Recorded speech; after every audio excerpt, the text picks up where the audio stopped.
to this episode of the Business of Healthcare podcast. I'm your host, Dr. Britt Berrett of the Center for Healthcare Leadership and Management at the Jindal School here at UT Dallas. I'm delighted to be with you again this evening to discuss and share some thoughts and perspectives as it relates to the dynamic and growing challenges of healthcare. We are faced with a $3 trillion industry. Estimates place the cost of healthcare equivalent to almost 20% of the gross domestic product. Decades-long years of growth have caused us to purposefully consider, where are we going to take healthcare? How are we going to respond to the challenges therein? I'm reminded of stories of leadership. I'm reminded of individuals that have done amazing things. To that end, the future requires leadership. In the Dallas-Fort Worth area, it's estimated that there are over $52 billion in regional economic value in healthcare.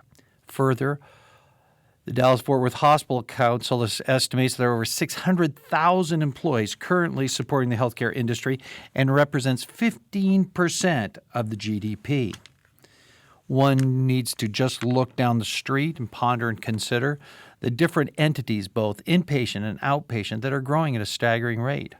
Texas Health Resources, Baylor Scott & White, Tenet Healthcare, Medical City HCA, UT Southwestern, the list goes on and on of multi-million and billion-dollar organizations whose focus is to improve the health of the people in the communities that are served.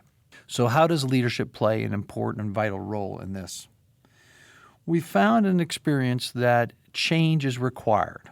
Change is the essence of moving an organization, an entity, an individual, a group, to one state of being to the other. Strategy is moving it purposefully. Leadership is doing so. Let's take for a moment to ponder and consider leadership. There have been lots of theories on leadership. Historically, we have considered the great leaders to be divinely appointed individuals who are set aside, that are monarchs or are kings or gods or prophets. Moses, Napoleon, Caesar, all examples of great leaders. And the literature and research in the sphere of leadership identified these individuals as having the capacity to do amazing things.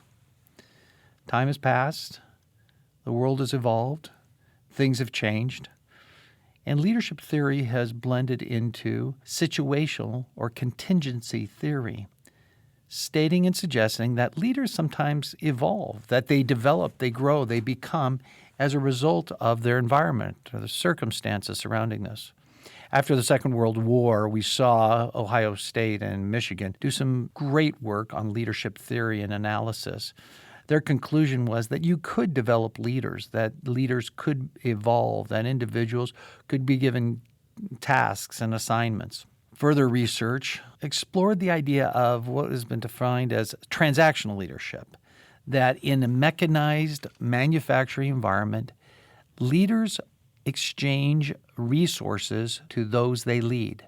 There's a transaction. Work a shift for me, and I'll pay you X. Work extra hard, I might give you a bonus. This transaction was defined as the work that leaders must develop. Our business schools were filled with this concept on how we can use Lean and Six Sigma to improve processes and systems, and the leadership therein was to manage and push those efforts forward. McGregor Burns proposed a new and innovative look at leadership. He suggests that in a dynamic environment, that leaders must be transformational. And what does that mean? They need to transform not only the processes and systems, but in fact, the individuals. Work that he did really focused on transformational leadership. Leaders that knew more about the individual and the processes and the systems and embraced those. My work for my dissertation was focused on this topic, and I was intrigued to learn more about leaders who do amazing things. There's no written definition of a leader. Some are introverted, some are extroverted. It's a fascinating study. But one thing that is common among leaders in dynamic environments is that they care about the individual. Some would suggest that leaders demand that everyone get on the bus. That's a true metaphor for moving an organization further. But an even more helpful description is not only getting them on the bus, but putting them on the right seat on the bus, ensuring that they're able to participate in a role and responsibility which they're most effective. Healthcare is in desperate need of transformational leaders. The economic growth in healthcare requires leaders to do and be more, to engage in new and innovative ideas that provide solutions and answers in a very dynamic and ever-changing world. Let me speak to 3 of those new dynamics that are accelerating at a phenomenal rate. Few can deny the growth in technology. We are able to use high-speed processing to image and determine illness and maladies at a phenomenal rate. Initially, it was an X-ray machine, ultrasound, CT scanners, MRIs, gamma knives, proton beams. The ability to process information has allowed us to explore the human anatomy in such great detail that the days of exploratory surgery are over. I imagine a time when an individual will walk through a portal and their entire body will be scanned, mutating cells will be identified. This new technology travels hand in hand with pharmacological intervention. As this individual passes through this portal, consider, if you will, the identification of a mutating cell, a cancer, if you will. By identifying the cell, scientists will be able to create synthetic and designer pharmaceuticals that, when applied, will cause this mutating cell to be rendered inert, no longer able to replicate, no longer able to metastasize throughout the body. In so doing, the cancer is stopped. So we couple technology, imaging, with pharmaceutical intervention. It becomes an exciting time as we consider the possibilities in healthcare. But couple these dynamics with an ever-changing demographic. The current baby boomers total over 70 million. The millennials are over 80 million. Every day, 10 to 13,000 baby boomers turn 65. The tsunami of growth will not stop because these millennials are right behind and will fill the ranks. Demographic changes will place an inordinate amount of stress and challenges to change and lead change in healthcare. Now, let me share with you a third aspect of these dynamics that leaders must respond to. And that speaks once again to those millennials. Their expectations are unique and different. They have an insatiable desire to know and to be part of. I won't go into the details of the literature on millennials, but let us all agree that the era of consumerism is upon us. Millennials can access their cell phone and obtain information that was previously unimaginable. For too often, healthcare leaders have allowed baffles and restrictions and limits on the accessibility of information. I remember many years ago, I was a new hospital aspiring executive, and one of my responsibilities was to remove the patient charts that usually would hang from the end of the patient bed.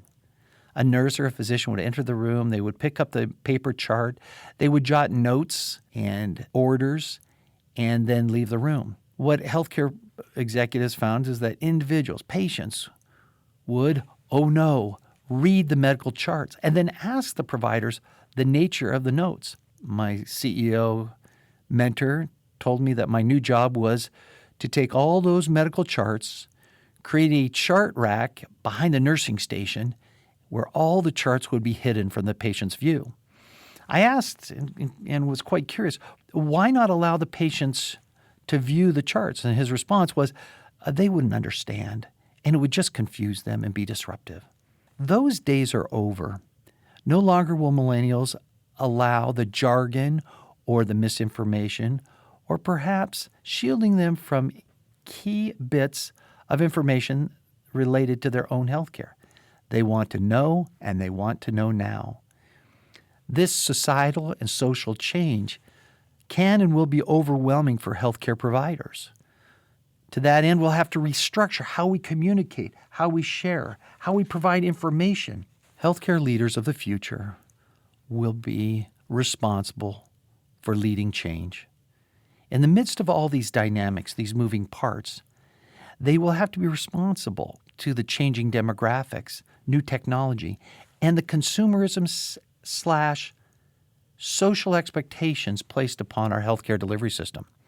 We can't continue as we've done in the past. Let me give you one small example.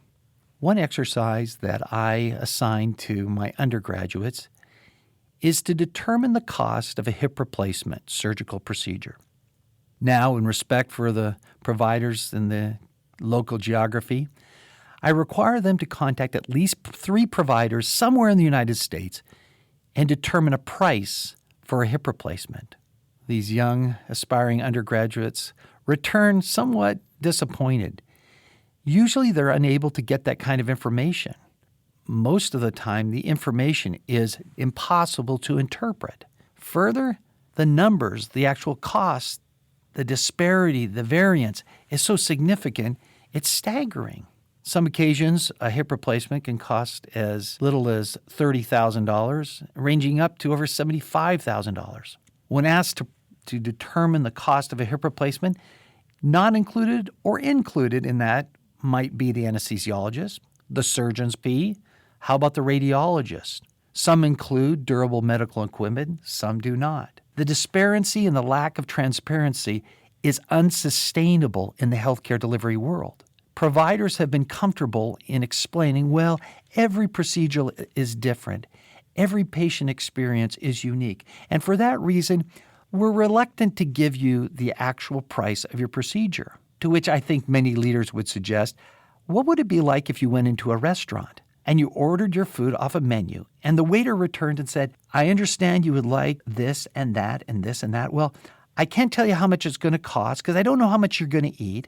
And further, I don't know if the cost will be different and the time of the day, and we would declare that unacceptable. Why do we do the same in healthcare? I hold in my hand a smartphone. I can access all sorts of information across the world instantaneously.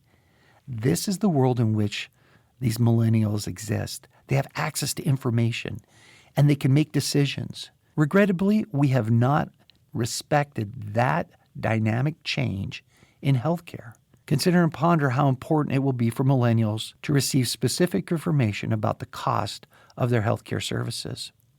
Now, some might guffaw, some might reject, some might say it's unlikely. A hip replacement is so unique to an individual.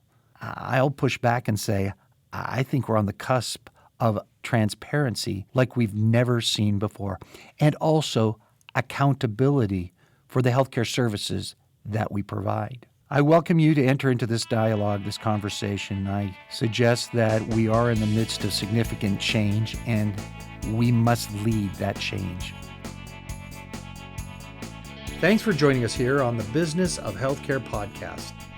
Join us online at businessofhealthcarepodcast.com to find episodes, notes, links, and more. And be sure to subscribe to the Business of Healthcare podcast on iTunes or your favorite podcasting app. To learn more about the Center for Healthcare Leadership and Management, go to jindal.utdallas.edu and then search under the Centers and Institutes tab on the navigation menu. I'm Dr. Britt Berrett, Director of the Center for Healthcare Leadership and Management, where we're leading change by changing how we lead.